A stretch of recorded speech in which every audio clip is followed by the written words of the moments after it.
सभी लोग हाथ जोड़ लीजिए, मंगलाचरण करेंगे। नमो अरिहंताणं नमो सिद्धाणं नमो आयर्याणं नमो उवच्छायाणं नमो लोये सव्यसाहूरम्। मंगलम भगवान वीरो मंगलम गौतमो गणी मंगलम कुंद कुंदाद्यो जैन धर्मोस्तु मंगलम।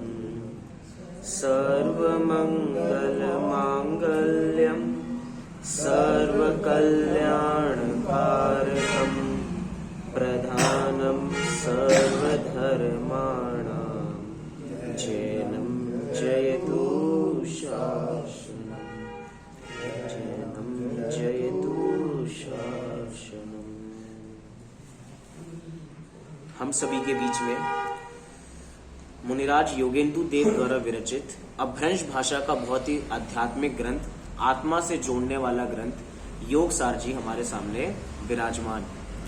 योग अर्थात जो जोड़ने का काम करता है, किसको किससे जोड़ने का काम कर रहा है, तो आत्मा को ही आत्मा से जोड़ने का काम कर रहा है। बाहर में ऐसे बहुत सारे सॉल्यूशन मिलते हैं जो एक चीज को दूसरी चीज से चिपकाने के लिए मदद करते हैं। जैसे उसका नाम फेविकॉल हो गया, फेवी बॉन्ड हो गया, फेविक्विक हो गया। इंस्टेंट चिपकाने का काम करते कि एक चीज से दूसरी चीज बढ़िया तरीके से चिपक जाएगी। बहुत बढ़िया बढ़िया सुंदर ऐड भी आते हैं टीवी के ऊपर, पानी में लेकर जाओ तो भी ऐसा जोड़ होता है जो कभी अलग होने वाला नहीं है। लेकिन कुछ भी हो, वो दो के मिलाकर कोई एक वस्तु मिलाई जा रही है और वास्तव में दो चीजें नहीं मिल रही हैं। जो सॉल्यूशन है वो तीसरी चीज हो गई और तीन मिली तो हमें लग रहा है कुछ चीजें मिली हैं, उनका जोड़ हुआ है। लेकिन यहाँ पे जोड़ने का काम कर रहे हैं तो सबसे पहले प्रश्न मन में यही आता है, किसको किससे जोड़ना है। जोड़ना तो है, योग सार ग्रंथ जोड़ने का काम तो करता है, लेकिन किसको किससे जोड़ने का काम करता है। तो यहाँ पे जोड़ने के लिए कोई दूसरी वस्तु नहीं है, जोड़ने वाली वस्तु भी मैं स्वयं हूँ और जिसको अपने में तन्मय होना है, जिससे जुड़ना है, वो भी मैं स्वयं ही हूँ। अर्थात बाहर जाने की आवश्यकता ही नहीं है। बाहर में दूसरे दर्शनों में ऐसे बहुत सारे तत्व चलते हैं कि जैसे परिभाषा बनाई जाती है, द्रव्य गुण की परिभाषा बनाई जाती है कि गुण किसे कहते हैं, गुण किसे कहते हैं। हमारे यहाँ गुण किसे कहते हैं, गुण की परिभाषा क्या, जो द्रव्य के संपूर्ण भागों में एवं संपूर्ण अवस्थाओं में पाया जाए उसे गुण कहते हैं। हमारे यहाँ परिभाषा बनाई गई संपूर्ण अवस्थाओं में और संपूर्ण प्रकार से जो पाया जाए उसे क्या कह रहे हैं, हम उसे गुण कहते हैं। लेकिन दूसरे मतों के अंदर गुण की परिभाषा इस प्रकार की नहीं होती। बाहर में गुण की परिभाषा ऐसी होती है कि एक द्रव्य है, द्रव्य के पास गुण तो बहुत सारे हैं लेकिन सारे गुण बिखरे हुए हैं, अलग अलग हैं। अब उनको जोड़ना है, उनको लाना है, इसको कहते हैं कि भैया जो फेविकॉल का काम करना है, बाहर से गुण लाकर उस द्रव्य के अंदर हमें भरने हैं। तो इसके समुदाय का नाम द्रव्य, जैसे कहते हैं ना परिभाषा, गुणों के समुदाय का नाम द्रव्य है। तो इस समुदाय को ये नहीं कि बाहर की चीजें लानी है, गुण भी अपना है और द्रव्य भी अपना है। वहां पे ऐसी आत्मा भी अपनी है और जोड़ने का काम भी अपने को ही करना है। तो बाहर जाने की कोई आवश्यकता ही नहीं। इसी ग्रंथ के हिसाब से हम सारी बातें यहाँ पर कर रहे हैं। बहुत सुंदर हमने कल उस दिन 13वीं गाथा देखी थी, 13वां श्लोक देखा था, दोहा देखा था, जिसके अंदर बात की गई थी कि हमें आत्मा को जानना है तो हमें इच्छा रहित होना पड़ेगा और इच्छा रहित तब करेंगे तो हम आत्मा को जान सकेंगे। मतलब इससे ये बात हमें पता लगती है कि जब भी तप होता है तो वो इच्छा से रहित ही होता है। लेकिन अक्सर देखा जाता है कि कोई भी व्यक्ति छोटी सी भी तप करता है, छोटा सा भी तप करता है, तो उसके मन में कोई ना कोई आशंका रहती है या इच्छा रहती है कि अब मैंने ये काम किया है तो इसका फल तो मुझे ये मिलना ही चाहिए।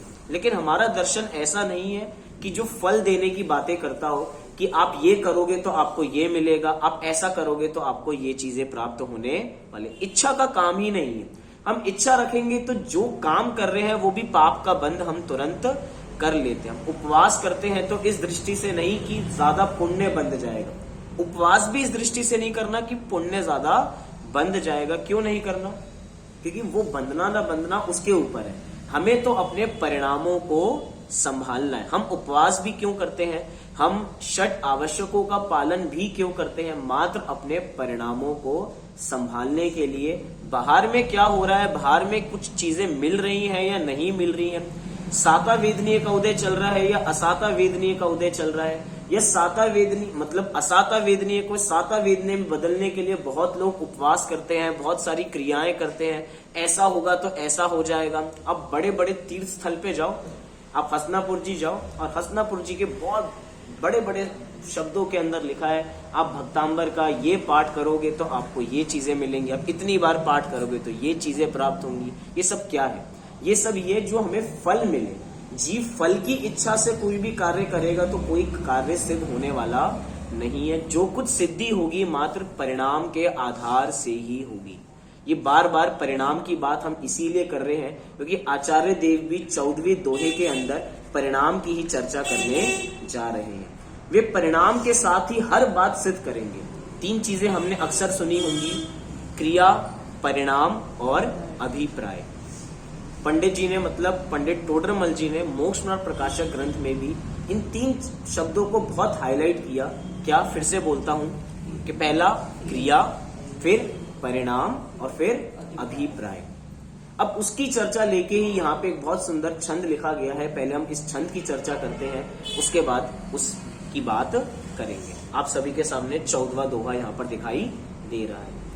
परिणामे बंधु जी कहियु मोक्ष वितः जीवियाणी इयु जाने वेणु जीव तु तह भाव परियाणी।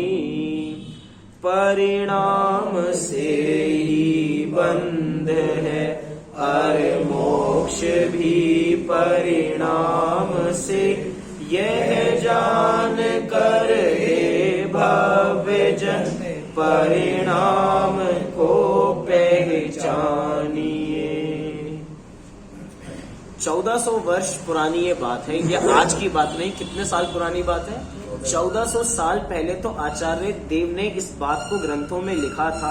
और ये बात अनादि निधन से मतलब प्राचीन काल से, अनादि काल से चलती आ रही है कि अगर बंध भी होता है तो वो भी परिणाम के आधार से ही होता है, और मोक्ष भी होता है तो वो मात्र परिणाम के ही आधार से होता है।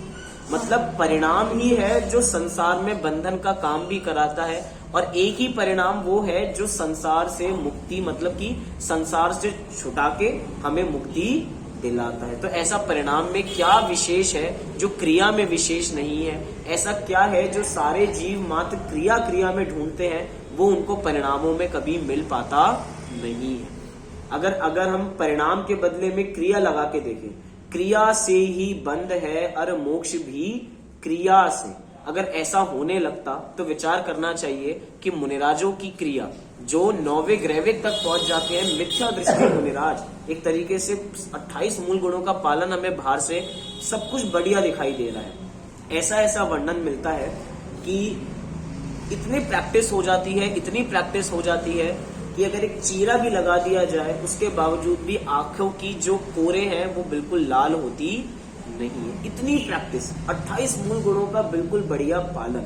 लेकिन अगर अंतरंग में जाके देखें, या यूं कहूं यहाँ की भाषा में परिणामों में जाके देखें, तो एक भी कषाय चौकड़ी का अभाव अभी हुआ नहीं है। अगर गुणस्थान मात्र क्रियाओं के करने से बढ़ता होता तो मुनिराजों का तो कब का बढ़ चुका होता। लेकिन सब कुछ अंतरंग में सीमित है कि सब कुछ अंतरंग में निर्भर करता है। गुणस्थान भी तभी बढ़ता है जब अंतरंग में कषाय चौकड़ी का अभाव हो जाता है। जैसे कि चौथे गुणस्थानवर्ती जीव कब बनते हैं? जब अनंतानुबंधी कषाय और दर्शन मोह का अभाव हो जाता है। चौथे से 5वें में जाना हो तो भैया अभी एक कषाय चौकड़ी का अभाव और करना पड़े। एक का तो पहले कर ही आए हैं। अब जब 7वें 6वें गुणस्थान की भूमिका में आ जाते हैं तो उसके बाद 3 कषाय चौकड़ी का अभाव तो करना पड़ेगा, तभी तो उस भूमिका में प्रवेश कर सकेंगे। बाहर के आधार से तो हम कभी नाप ही नहीं सकते। यहाँ पे भी इसी बात को हाईलाइट कर रहे हैं परिणाम से ही बंध है और मोक्ष भी परिणाम से। लेकिन ऐसा क्या होता है कि हम मात्र अपनी क्रिया को सुधारने में ही सारे ताम झाम करने लग जाते हैं। सुबह से देखते हैं षट आवश्यकों की चर्चा करें, मैं हम ऐसा नहीं कह रहे कि हम चंडन योग की बातों को उड़ा रहे हैं। कभी कभार ऐसा भी लगता है परिणाम की बात करके आप चंडन योग का निषेध कर रहे हो। हम चंडन योग का निषेध नहीं कर रहे, हम तो चंडन योग को बहुत अच्छी तरह मानते हैं। हमें तो चंडन योग का भी पालन बराबर करना चाहिए। कई बार बार कहते हैं परिणाम सुधारो, तो क्रिया का क्या होगा? कह रहे हैं भैया तुम परिणाम सुधारोगे तो क्रिया तुम्हारी ऑटोमेटिक सुधरेगी ही सुधरेगी। पंडित टोडरमल जी ने कितनी बार कहा कि क्रिया पर ध्यान जाता है, परिणाम का पर विचार भी नहीं जाता। इस 7वें अध्याय में बहुत बारी पंक्ति मिलेंगी आपको अंतिम में। हर प्रकरण के अंत में परिणाम सुधारो और परिणाम के भी पीछे का जो अभिप्राय है उसको विचार करो। कि एक सेठ ने 2 करोड़ रुपए दान में दिए। अब बाहर में तो 2 करोड़ रुपए दान में दिए हैं, बाहर बहुत प्रशंसा हो रही है, बाहर में बड़ी प्रशंसा और भूरी प्रशंसा हो रही है कि बहुत बढ़िया दान आया। और उस सेठ को अंतरंग में लग रहा है कि अरे 2 करोड़ बोल तो दिए लेकिन व्यर्थ हो गए मेरे 2 करोड़। अगर मैं अपने व्यवसाय में लगाता तो हो सकता था वही 2 करोड़ 10 करोड़ मुझे देते। बाहर में प्रशंसा चल रही है, बाहर में उनकी बड़ी भूरी प्रशंसा की जा रही है और अंतरंग में उनके परिणामों का टटोला जाए तो क्या विचार आता है? अंतरंग में पाप का बंध बराबर हो रहा है। इसीलिए हम बाहर की क्रियाओं को कभी नोटिस ही नहीं करते। कहते ना चौथे गुणस्थान वर्ती जीव का तो आचरण ऐसा होता है कि ऐसा लगेगा कि मिथ्या दृष्टि जैसा आचरण है, क्योंकि बाहर में परिवर्तन तो कुछ है ही नहीं, बाहर में ऐसा विशेष चारित्र तो दिखता ही नहीं है। गुणस्थान का नाम भी क्या है? चौथे गुणस्थान का नाम अविरत सम्यक्त्व। अविरत अर्थात व्रतों से रहित है। अगर देश व्रत भी होता तो हमें समझ में आता कि भैया कुछ अणुव्रत है कि अंश में है, अंश में त्याग किया है और अंश में उन गुणों का पालन चल रहा है, 12 व्रतों का पालन चल रहा है। लेकिन चौथे गुणस्थान वर्ती जीव की भूमिका देखे तो ऐसा लगता है कि मिथ्या दृष्टि जैसा आचरण है, लेकिन बाहर में मात्र दिख रहा है, अंतरंग में परिणति बिल्कुल बदल चुकी है। अंतरंग में परिणति बिल्कुल बदल गई। विचार तो करना चाहिए हमें। भरत चक्रवर्ती जिस समय दिग्विजय की यात्रा करने गए, कितने समय के लिए जाते हैं? 60,000 वर्ष। कितने वर्षों तक? 60,000 वर्षों तक दिग्विजय के लिए चले गए। बड़ी खुशियां थी। और आपको पता सबसे पहला व्यक्तित्व कौन था जिसको पता लगा था कि आदिनाथ भगवान की समो शरण लगा है? सबसे पहला व्यक्ति कौन था जिसको पता लगा था कि आदिनाथ भगवान का समो शरण लगा है? वो भी भरत चक्रवर्ती ही थे। 3 समाचार मिले थे शुभ। सबसे पहले समाचार में अगर किसी को पता लगा था तो भरत चक्रवर्ती को पता लगा था कि आदिनाथ भगवान का समो शरण लगा है। लेकिन विचार करने वाली बातें हैं कि एक भी दिन वहां पर वो जा नहीं पाए, तभी तो बाद में अपने को कहते हैं कि मैं अभागा भरत हूं। बाद में आके दिग्विजय पूरी कर आते हैं 60,000 वर्ष की। माँ बड़ी खुश होती है कि भैया 6 खंडों को जीता है, 6 खंडों को जीता है। खूब मालाएं पहनाई जा रही है, खूब स्वागत सत्कार किए जा रहे हैं। लेकिन माँ कह रही है बेटा तुमसे बड़ा भाग्यशाली कोई है नहीं। और अपने आप को भरत जी क्या सोच रहे हैं कि मेरे से बड़ा अभागा कोई है नहीं, जिसको सबसे पहले समाचार मिला, उसके बावजूद भी वे एक भी दिन दिव्य ध्वनि सुनने नहीं जा पाए। लेकिन ऐसा नहीं है कि अंतरंग में आत्मानुभूति नहीं चल रही थी। शायिक सम्यक दृष्टि है। 60,000 वर्षों में भी एक भी दिन ऐसा नहीं गया होगा कि जिस दिन उन्होंने स्वाध्याय नहीं किया होगा, जिस दिन उन्होंने आत्मानुभूति नहीं की होगी। बाहर से फोटो खींचो, एक बार बाहर से फोटो खींचो। अब बाहर से फोटो खींचने पे क्या नजर आ रहा है कि भैया युद्ध स्थल में विराजमान है, युद्ध स्थल चल रहा है, युद्ध में लड़ रहे हैं, इधर उधर सारी चीजें करते जा रहे हैं। भैया ये जो जिस समय युद्ध चलता है ना, युद्ध के समय में ही कितनी रानियां होती है चक्रवर्ती की? 96,000 रानियां। तो 96,000 रानियां कब होती हैं? जैसे जैसे युद्ध स्तर में आगे बढ़ते जाते हैं, एक क्षेत्र को जीतना है, दूसरे क्षेत्र को जीतना है। तो जीतना क्या कहलाता है? वहां पर गए, उस राजा की पुत्री को ब्याह करके अपने साथ लिया है तो भैया राजा उनके अधीन हो जाते हैं। विचार करना चाहिए। बाहर में फोटो खींचो तो भैया तो शादी रचा रहे हैं, ये तो खूब विषय कषायों में लीन है। वो बाहर में विषय कषाय में लीन होने के बावजूद भी उनकी अंतरंग परिणति हमेशा अपनी आत्मा में ही बनी रहती है। 60,000 वर्ष है, 60,000 वर्ष। गणना योग के नियम के अनुसार अगर अधिक से अधिक 6 महीने में एक बार आत्मानुभूति ना हो तो गुणस्थान गिर जाए। और कितने वर्ष की बात चल रही है? 60,000 वर्ष। 60,000 वर्ष कितने होते हैं? विचार करना चाहिए। 60,000 वर्ष तक युद्ध स्थल में बस युद्ध युद्ध चल रहा है, युद्ध युद्ध चल रहा है। चाहे वो ऐसा युद्ध था कि जिसके अंदर एक भी खून की बूंद नहीं थी, लड़ाई ऐसे नहीं थे, लेकिन भैया युद्ध स्थल तो युद्ध स्थल ही होता है। लेकिन अंतरंग परिणति ऐसी थी शायिक सम्यक दृष्टि जीवों की कि अंतरंग में आत्मा में ही बराबर लीन रहते हैं। अब क्या जी? भेद ज्ञान निरंतर चलता रहता है। समय सार की भाषा में भेद ज्ञान रूपी प्रज्ञा छेनी हर समय चलती रहती है कि जीव अलग है और देह अलग है, जीव अलग है, आत्मा अलग है और देह अलग है। अब ये सब कैसे हो पा रहा है? ये सब मात्र एक परिणाम के आधार से ही हो रहा है कि परिणाम से ही मोक्ष है और परिणाम से ही बंध है।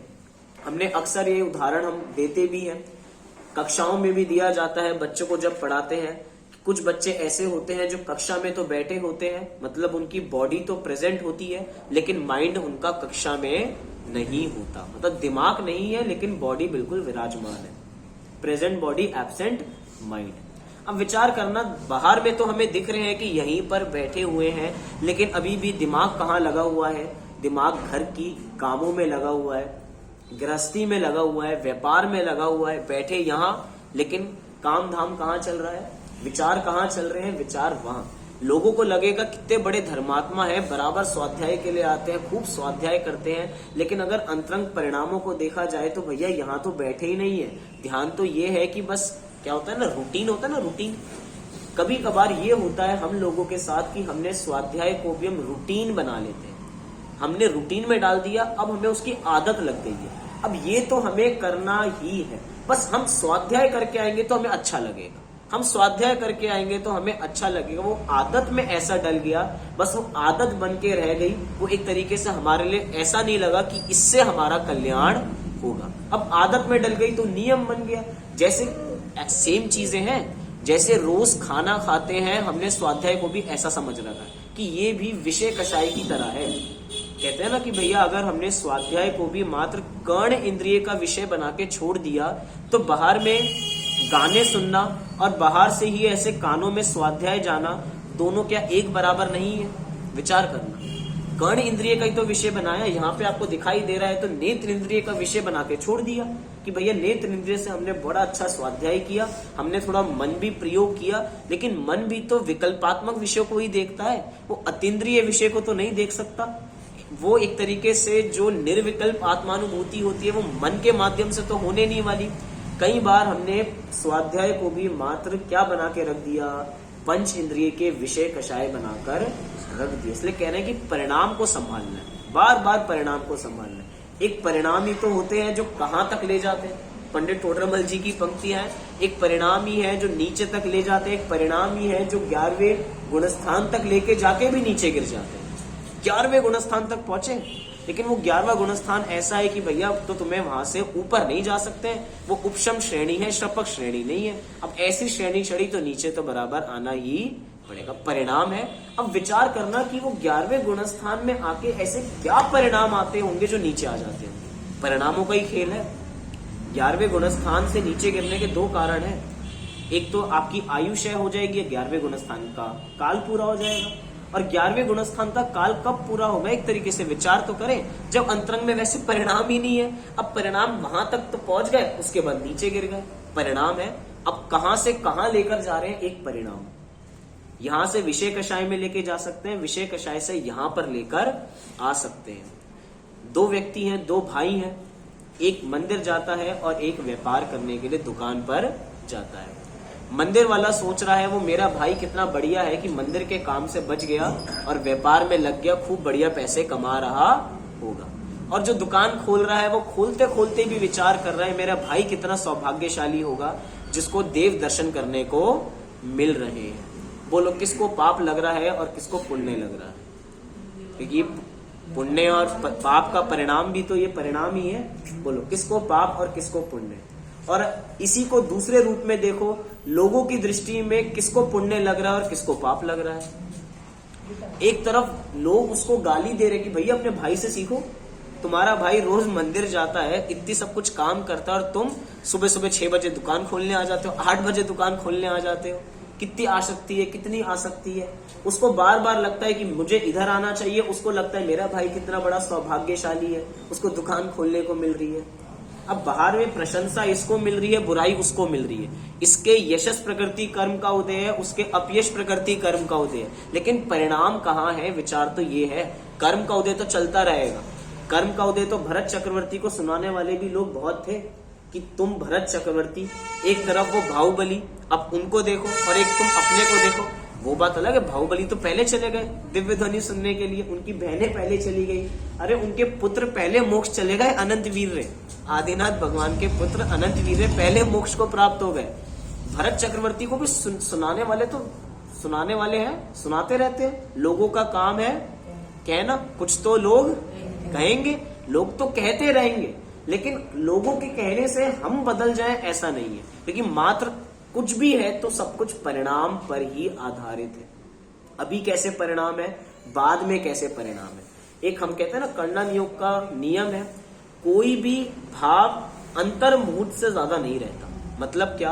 कोई भी उपयोग, मतलब कोई भी शुभोपयोग ले लीजिए, अशुभोपयोग ले लीजिए, हमारा अंतर मुहूर्त से ज्यादा टिकता नहीं है।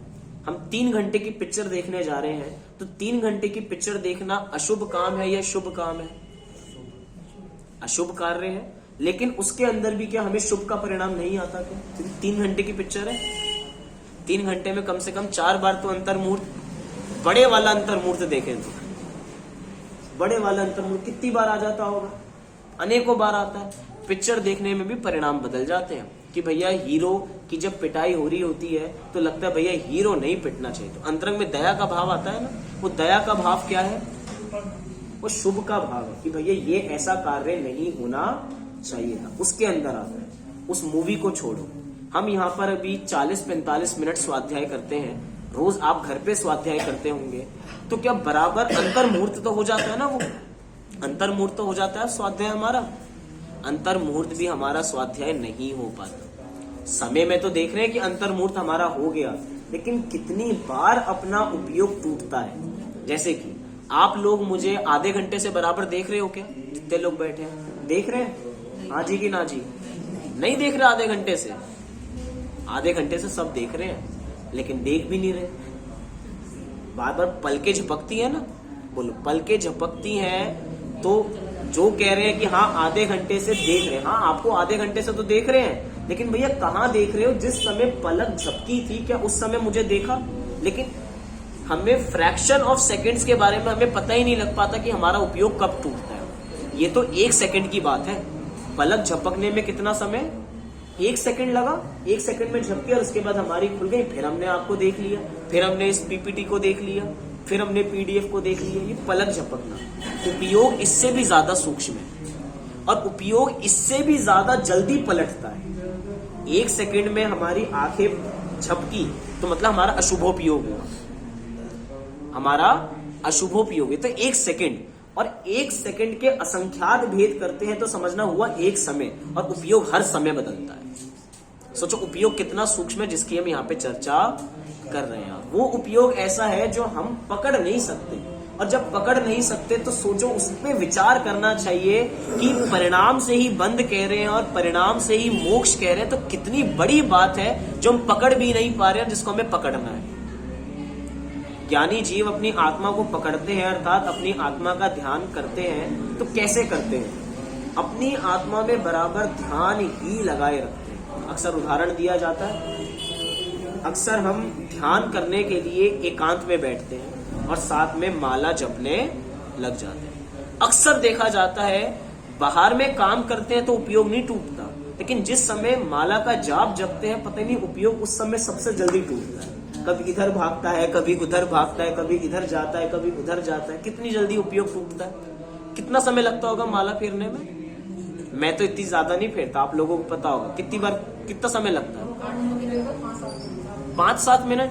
वो 5-7 मिनट में कम से कम 500-700 बार तो उपयोग बाहर में जाता होगा, पता ही नहीं चलता।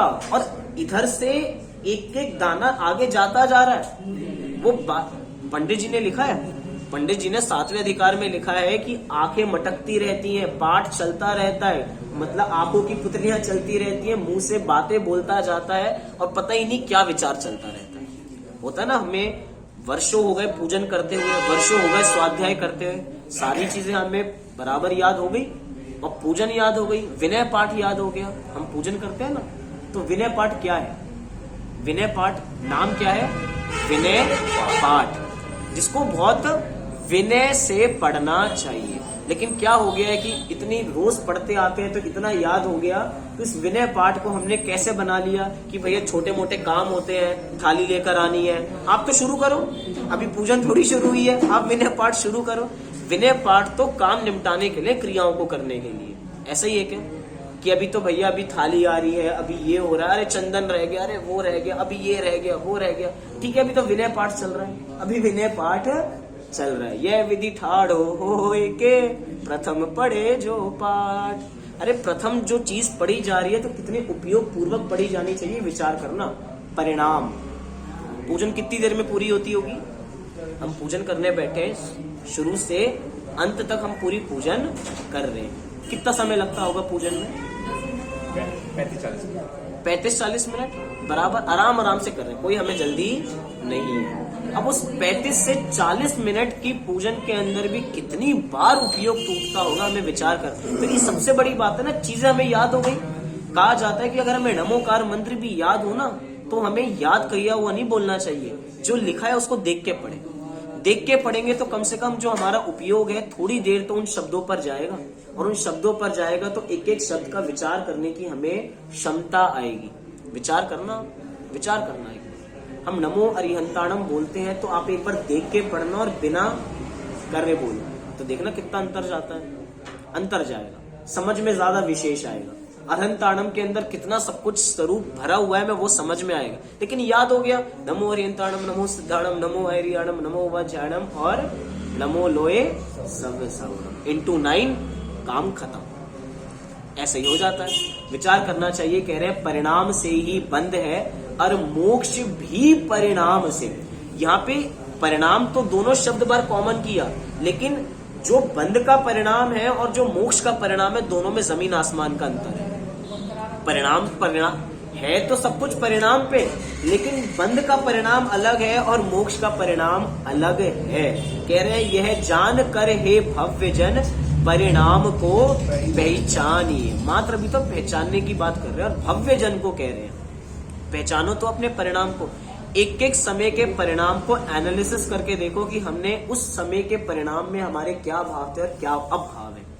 कई बार होता है कि लड़ाई झगड़े में बहुत सारे अपशब्द निकल जाते हैं, बहुत तेज हम गुस्सा कर देते हैं, लेकिन जब थोड़ा माइंड हल्का होता है, शांत होते हैं, तो विचार करते हैं कि नहीं, इतना गुस्सा हमें नहीं करना चाहिए था। अब उस समय का परिणाम अलग था, इस समय का परिणाम अलग है। और कभी कभार तो ऐसा विचार आता है कि फिजूल की बातों पे गुस्सा कर दिया, ये तो कोई गुस्सा करने वाली बात ही नहीं थी, गलती तो मेरी थी।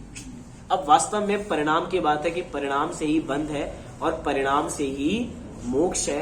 अब हम किसको ध्याते हैं, हमें तो ये विचार करना है कि हमें मोक्ष चाहिए या हमें बंध चाहिए। बंध के लिए तत्वार्थ सूत्र में एक श्लोक है, सूत्र है, कौन सा है? बंध के लिए, बंध के कारण बताया ना, मिथ्या अविरति प्रमाद कषाय योगः बंध हेतुवः।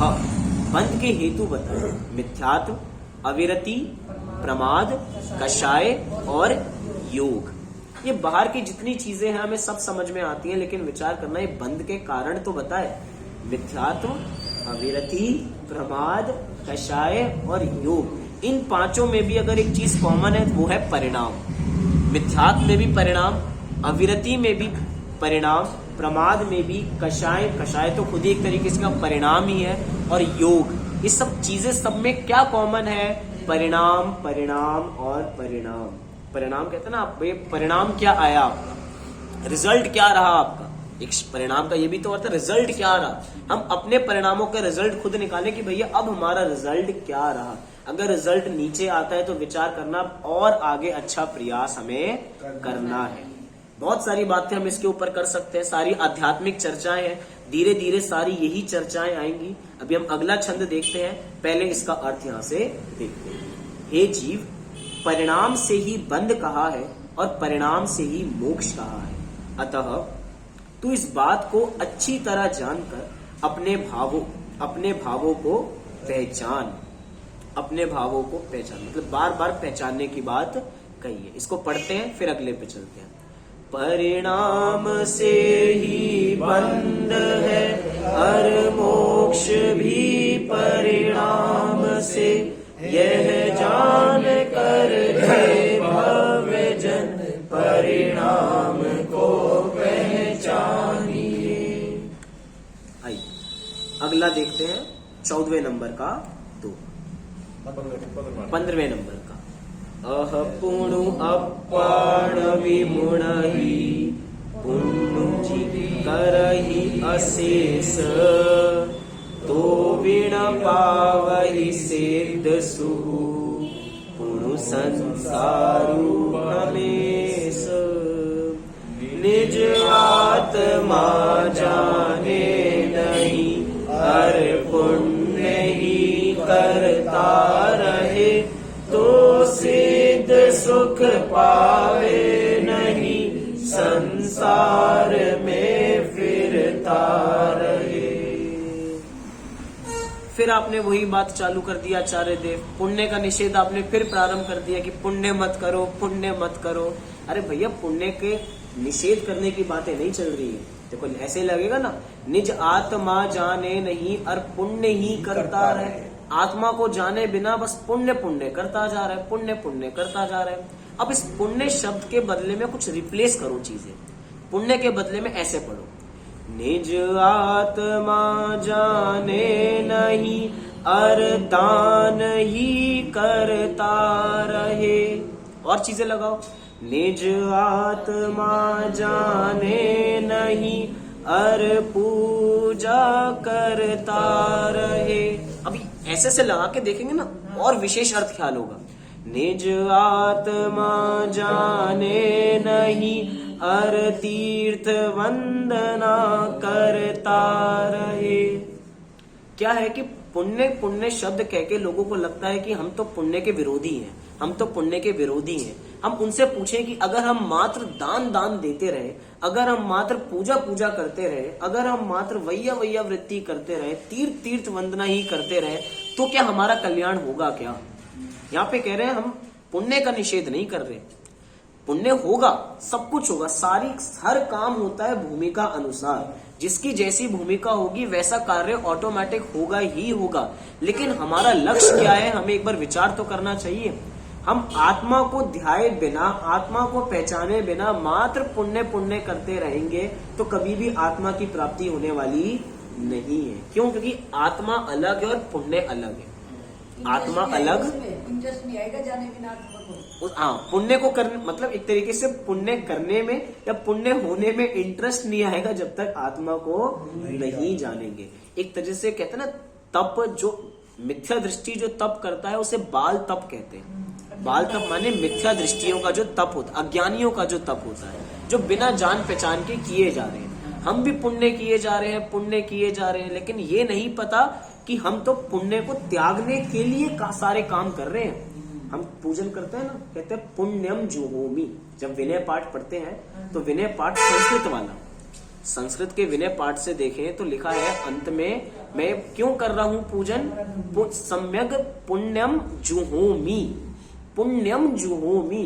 मैं देखो पूजन कर रहा हूं, ये पुण्य का भाव, और पुण्य के भाव से मैं क्या करना चाहता हूं, मैं पुण्य को ही मोह करना, होम करना चाहता हूं, उसी को नष्ट करना चाहता हूं। भावना तो ये भा रहे हैं कि मैं पुण्य को भी नष्ट करना चाहता हूं। अब पुण्य को नष्ट करना है तो भैया कैसे होगा? पुण्य को नष्ट करना चाहता है और बाहर में ये विचार कर रहा है अब पूजन कर ली तो पुण्य अच्छा बन गया होगा, अब पुण्य अच्छा बन गया होगा, अब तो बस साता साता का उदय रहेगा। अब विचार करना कि परिणाम कहाँ जा रहे हैं, क्योंकि अब अर्थ तो पता नहीं। अब हिंदी में उसका पद्यानुवाद किया तो भैया पुण्य चाहिए ऐसा हो गया। लेकिन संस्कृत में क्या लिखा कि मैं पुण्य को भी होम करता हूं, मुझे पुण्य भी नहीं चाहिए, मुझे पुण्य भी पाप के समान लगता है। अगर मुझे सबसे बड़ी कर्म प्रकृति भी बंधनी है ना, सबसे बड़ी कर्म प्रकृति कौन सी है? तीर्थंकर नाम प्रकृति भी मुझे नहीं चाहिए, मुझे नहीं बांधनी है तीर्थंकर नाम प्रकृति भी। क्या जी? सिद्ध चक्र विधान में है कि मुझे तीर्थंकर प्रकृति जैसी सर्वोत्कृष्ट प्रकृति भी नहीं चाहिए। क्यों नहीं चाहिए? क्योंकि वो भी पुण्य के फल से मिलती है भैया। मुझे पुण्य का दास नहीं बनना, मुझे पुण्य के ऊपर आधारित नहीं रहना कि मिलेगी इसकी इच्छा से। बहुत लोग 16 कारण भावनाओं की पूजा इसलिए करते हैं, बहुत लोग 16 दिन के उपवास इसीलिए करते हैं, फिर 10 लक्षण आ जाते हैं तुरंत ही उसी के बीच में। तो लोग उपवास इसीलिए करते हैं कि भैया हमें तीर्थंकर प्रकृति बन जाए, हमें तीर्थंकर प्रकृति बन जाए। विचार करना, अरे ठीक है तीर्थंकर प्रकृति ना बने तो कम से कम कुछ छोटी मोटा वैभव तो मिल ही जाए, छोटी मोटी संपत्ति तो मिल ही जाए। अब विचार करना क्या पे क्या कह रहे हैं। निज आत्मा जाने नहीं अर पुण्य ही करता रहे, तो सिद्ध सुख पावे नहीं संसार में फिरता रहे। यहाँ पे शर्त है, सिद्ध सुख की बात है। जिसको सिद्ध सुख चाहिए वो तो आत्मा को जाने, और जिसको गाड़ी चाहिए, जिसको बंगला चाहिए, जिसको पैसा चाहिए, भैया वो पुण्य करता रहे। जिसको सिद्ध सुख की अभिलाषा है, यहाँ पे उसकी बात चल रही है कि भैया अगर तुम्हें सिद्ध सुख वास्तव में चाहिए तो बिना आत्मा को जाने, बिना पुण्य का त्याग किए ये सारी चीजें प्राप्त होने वाली नहीं है। यहाँ पे पाप की बात नहीं कर रहे। निज आत्मा जाने नहीं और पाप ही करता रहे। क्यों नहीं कर रहे? क्योंकि भैया पाप में तो पूरी दुनिया वैसे ही लीन है। पाप को तो सभी पाप कह ही रहे हैं, कौन नहीं कह रहा पाप को? हिंसा, झूठ, चोरी, कुशील, परिग्रह। अब हम जैन दर्शन की बात नहीं कर रहे, अब किसी भी दर्शन की बात नहीं हो, वहां पे चाहे किसी भी प्रकार के उपदेश दिए जाते हो, लेकिन यही कहा जाता है कि भैया किसी को मारना नहीं चाहिए, झूठ नहीं बोलना चाहिए, चोरी नहीं करनी चाहिए, कुशील सेवन नहीं करना चाहिए, और परिग्रह अर्थात अनाप शनाप चीजें इकट्ठी नहीं करनी चाहिए। ये कोई चोर को भी पता है कि वो चोरी करना, चोर को भी पता है कि वो कुछ गलत काम तो कर रहा है। मतलब ये तो पूरी दुनिया कह रही है। और साथ में बाकी दर्शन क्या कहते हैं कि भैया ये 5 पाप तो नहीं करनी चाहिए, लेकिन दया का भाव रखना चाहिए, सबके साथ प्रेम भाव के साथ रहना चाहिए। वो कहते हैं ना, वो तो दूसरे अर्थों में, हम इसको दूसरे अर्थ में ले, प्रेम भाव हो सब जीवों में, गुणी जनों में हर्ष विभु, वो तो दूसरे अर्थ में है। लेकिन हम इसको राग रूप में लेकर जाएं तो प्रेम भाव भैया सबसे अच्छी तरह दया भाव होनी चाहिए, सबके साथ अच्छे तरह दया का परिणाम होना चाहिए, खूब दान देना चाहिए। बस यही, इसी में धर्म है, इसी में धर्म है। शब्दों पर ध्यान देना, इसी में धर्म है, बाकी में धर्म है ही नहीं। कोई एकांत रूप में ऐसा ही मानने लग जाए तो भैया उनको समझाने के लिए बात कह रहे हैं। पाप को पूरी दुनिया कह रही है, हम उसके नहीं कह रहे, हम तो पुण्य की बात कह रहे हैं। एकमात्र जैन दर्शन ही है जो कहता है कि भैया पाप तो त्यागने योग्य है ही, लेकिन वो दया का परिणाम भी त्यागने योग्य है, क्योंकि वो भी हमें दुख पहुंचाता है। कोई जीव ऐसे जटिल पड़ा हो, मतलब ऐसी अवस्था में है जिसको देख के हमें दया का परिणाम आता है, मतलब हमारा राग उससे जुड़ा, अटैचमेंट हमारी हुई, एक तरीके से हमारा उपयोग की खपत उसमें चली गई। अब विचार करना, जितना समय हमारा उपयोग वहां टिका रहेगा उतनी ही आत्मा से दूर रहेगा। सोचो आचार्यों की कैसी दृष्टि थी, आचार्यों ने हमें कैसी दृष्टि दी, तो अपना कल्याण कर। मुनिराज थोड़ी सी देर के लिए भी वो करुणा भाव क्यों नहीं दिखाते? करुणा भाव से मतलब क्या? जिस समय आत्मा में लीन है उस समय ये नहीं कि बाहर के काम करने लगे। क्यों नहीं करेंगे भैया? मुझे आत्मा ज्यादा प्यारी है, मुझे बाहर के काम ज्यादा प्यारे नहीं है। भूमिका अनुसार जब गुणस्थान गिरेगा, मतलब 7वें से 6वें में आएंगे, सब कुछ होगा, वो करुणावश सारे कार्य होंगे। लेकिन जिस समय आत्मा उनको प्यारी है, जिस समय आत्मा का ध्यान कर रहे हैं, उस समय बाहर आके इन कामों को नहीं करते। क्योंकि भैया मुझे 6वें गुणस्थान में आना तो कैसा लगता है? जैसे भट्टी में जल रहे हैं। दया का भाव कैसा लग रहा है? भट्टी में जलने के समान लग रहा है, और हमें यही धर्म लग रहा है, और हमें यही चीज धर्म लग रही है कि भैया दूसरों की सहायता करनी चाहिए। हम नहीं कह रहे कि सहायता नहीं करनी चाहिए, करनी चाहिए, भूमि के अनुसार होगी, हमारे चाहने या नहीं चाहने से नहीं होगी, लेकिन हम उसको मानकर क्या कर रहे हैं, हम उसको धर्म मान रहे हैं या उसको पुण्य मान रहे हैं, बस मान्यता का ही तो फर्क है। और वो मान्यता पूर्व के क्षण से लगाओ, अगर मान्यता को हम परिणाम से देखें और परिणाम को मान्यता से देखें तो भैया हमारा संसार यहीं पे रह जाएगा, हम यहीं पे रह जाएंगे, कर्तापना आ जाएगा, क्योंकि परिणाम में मैं करता हूं विचार करने वाली बातें हैं। देखो नीचे अर्थ क्या दिया, फिर उसका और एक चीज देखेंगे। हे जीव, यदि तू आत्मा को नहीं जानेगा और केवल पुण्य ही पुण्य करता रहेगा तो भी सिद्ध सुख को नहीं पा सकेगा, अपितु पुनः पुनः संसार में ही भ्रमण करेगा। केवल पुण्य करने से भी संसार में परिभ्रमण होगा। हाँ भैया, केवल पुण्य करने से भी संसार में परिभ्रमण ही होगा। देखा जाए तो केवल पुण्य का परिणाम तो हो नहीं सकता, हर समय पुण्य का परिणाम नहीं हो सकता, पाप का भी आएगा, क्योंकि हमने कण्डन का नियम देख लिया। जब विचार करो 6 महीने 8 समय में 608 जीव निगोद से निकलते हैं तो किस परिणाम से बाहर आते होंगे, विचार करना। वो ऐसा परिणाम है हम तो विचार भी नहीं कर सकते, लेकिन निकले हैं अनंत जीवों में से 608 ही क्यों निकले, ये विचार करो। और इसमें भी ये विचार करो कि उन 608 में से भी कभी हम भी थे, उन 608 में से कभी हम भी थे, तो ऐसा वो कौन सा परिणाम था जो अनंत में से 608 को हम में लेकर आए। सोचो कितने बड़ा सौभाग्य की बात है कि इन 608 में मेरा नंबर था, बाकियों का नहीं था। रेस में सब दौड़ रहे थे लेकिन मात्र उसके अंदर मेरा नंबर था। हमें तो कभी कभार लगता है लौकिक, हम कभी कभार स्टैट्स देखते हैं कि भैया एक परीक्षा में 10 लाख लोग बैठे और सीट्स कितनी है, बस 50 सीट। तो हमें लगता है कितना बड़ा आश्चर्य होता है कि 10 लाख लोगों ने फॉर्म भरा मात्र 50 सीटों के लिए, और वो भी सीट टेम्पररी है, वो भी सीट्स टेम्पररी है। तो हमें इतना आश्चर्य होता है कि देखो कितने लोग हैं और कितनी सी सीट है। और यहां पर क्या कह रहे हैं, अनंत, और अनंत के सामने 608, और 608 में से हम निकले तो किसके आधार से निकले, वो एक परिणाम के आधार से निकले। अब वो कौन सा परिणाम है कोई हमसे पूछे तो नहीं बता सकते भैया, केवली के ज्ञान के गम में है तो कौन सा शुभ परिणाम आया होगा, अब कैसा, अब कुछ तो हुआ होगा ना, शुभ परिणाम के माध्यम से वो बाहर आया होगा, लेकिन कौन सा परिणाम है वो तो हमारी जानकारी में भी नहीं, केवली भगवान के ज्ञान गम में है कि कौन सा परिणाम है जिसके माध्यम से वो जीव बाहर आए। सब कुछ परिणाम के ऊपर आधारित है। यहाँ पे फिर कह रहे हैं जो सिद्ध सुख को चाहता है उसको अपनी आत्मा को ध्याना पड़ेगा और उसे पुण्य का त्याग करना पड़ेगा। इसीलिए बातें बहुत सारी हैं। नीचे की पंक्ति में कह रहे हैं संसार में फिरता रहे। मुझे तो बात ये कहनी थी, हम पुण्य कितना ही करते रहे, बारंबार स्वर्ग भी मिलता रहे तो कितनी बार मिलेगा। सादिक 2000 सागर का एक बार हमने खुलासा किया था थोड़े दिन पहले कि कैसे खुलासा होता है। अभी तो समय नहीं है, उसका खुलासा भी नहीं देखेंगे, लेकिन कितने भव तो हम कहाँ बिताते हैं। एक तरीके से 3/4 भव तो हमारे 2000 में से स्वर्गों में बीत रहे हैं, स्वर्गों में बीत रहे हैं। अब इतना समय हमारा वहीं पे बीत रहा है, इतना समय हमारा वहीं पे बीत रहा है। अब विचार करना, पुण्य तो बहुत है, पुण्य तो बहुत है, लेकिन करके भी रह कहाँ रहे हैं, रह तो संसार में ही रहे। इसलिए कह रहे हैं भैया यहाँ पे संसार के चाहने वालों की बात नहीं, यहाँ पे तो मोक्ष के चाहने वालों की बात है।